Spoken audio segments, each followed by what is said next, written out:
जम्मू कश्मीर हिंदुस्तान का एक अभिन्न हिस्सा है, लेकिन आतंकवाद की बंदूकें धरती की इस जन्नत को छलनी करना चाहती हैं।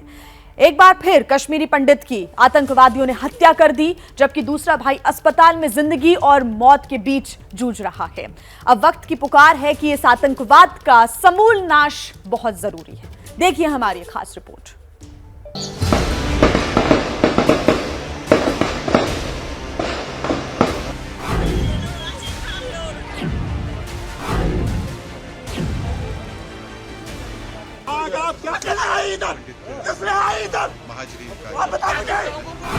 जिंदगी के बारे में सोचो, हमारी सेफ्टी के बारे में सोचो।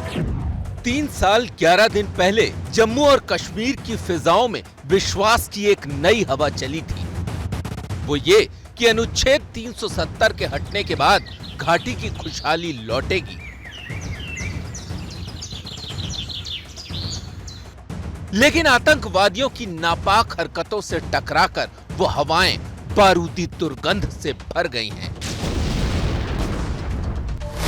फिर उसी टारगेट किलिंग की दास्तां शोपियां में दोहराई गई। शोपियां के छोटी पोरा में एक आतंकी हमला हुआ। अपने पुश्तैनी गांव के सेब के बागान में 2 कश्मीरी पंडित भाई सुनील कुमार भट्ट और पिंटू कुमार भट्ट काम कर रहे थे कि आतंकवादियों ने अचानक तड़ातड़ गोलियां चलानी शुरू कर दी। सुनील भट्ट की जान चली गई, जबकि पिंटू कुमार अस्पताल में जिंदगी और मौत से जूझ रहे हैं।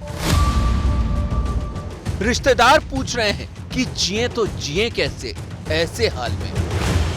घर में थे, बाग में थे, क्या हमें घर से बाहर नहीं निकलना है, हमें मजदूरी नहीं करना है, हमें अपने बच्चों को नहीं पालना है, हमें पेट अपने लिए खाना नहीं कमाना है, ना हमारे पास नौकरी है, ना कुछ है, हम क्या करेंगे। कश्मीर घाटी में हिंदुस्तान के प्रति नफरत का जो जहर पाकिस्तान ने बोया है, वो जहर जब तब आतंकवादियों की बंदूकों से निकलता है।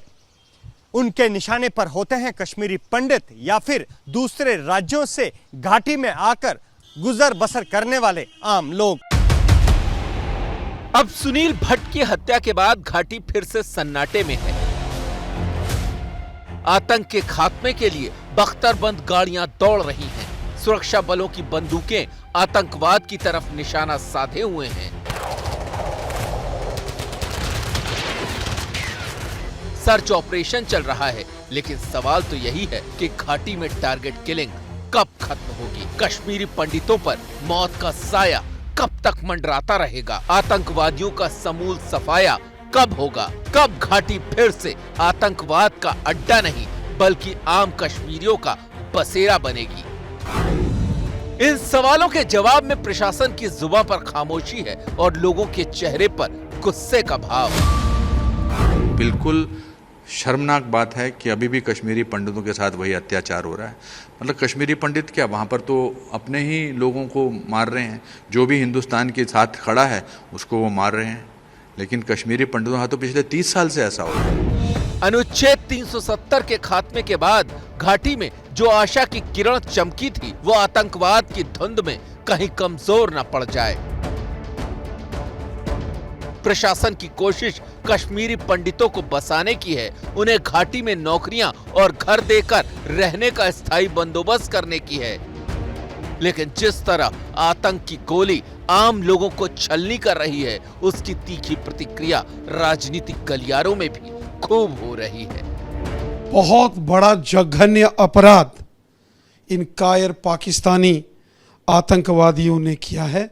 बहुत जल्द ये आतंकवादी जो इस जघन्य हत्याकांड में शामिल हैं, उनको मौत के घाट उतारा जाएगा। तमाम जो निर्णय लिए गए उन सब पे एक व्हाइट पेपर अब इन्हें देश के सामने रखना चाहिए कि आखिर क्यों इनकी कश्मीर की नीति लगातार विफल होती चली जा रही है। तो ये मोदी सरकार की नाकामी का एक और मिसाल है कश्मीर में, और इसकी पूरी जिम्मेदारी जो है वो भारतीय जनता पार्टी और उनकी सरकार पर आती है कि उन्होंने वो कश्मीरी पंडितों को उनकी जान की हिफाजत करने में नाकाम साबित हो रहे हैं। जम्मू कश्मीर में अनुच्छेद 370 को हटाए जाने का पुरजोर विरोध करने वाली पूर्व मुख्यमंत्री और पीडीपी की नेता महबूबा मुफ्ती ने ट्वीट किया, भारत सरकार का एक शुतुरमुर्ग की तरह का व्यवहार जारी है।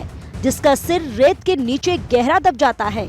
केंद्र सरकार ये जो कृत्रिम शांति दिखा रही है, जम्मू कश्मीर का हर निवासी उसका चारा बन गया है। जिस वक्त देश तिरंगे की आन बान शान पर बलिहारी जा रहा था, उसी वक्त घाटी में आतंकवादी बेगुनाहों की जान लेने की साजिश रच रहे थे। ये हैं शर्मा जी, जो रात का खाना और देश दुनिया की सुर्खियां दोनों लेते हैं सुमित अवस्थी के साथ। अब ये हैं इनके पड़ोसी बनर्जी साहब। मिष्टी दोई खाते खाते पूरा बंगाल जान लेते हैं सुमन दे के साथ। इनकी तरह आप भी देखें अपने फेवरेट न्यूज एंकर को एक ही ऐप पर और डाउनलोड कीजिए एबीपी लाइव ऐप अपने स्मार्ट टीवी पर।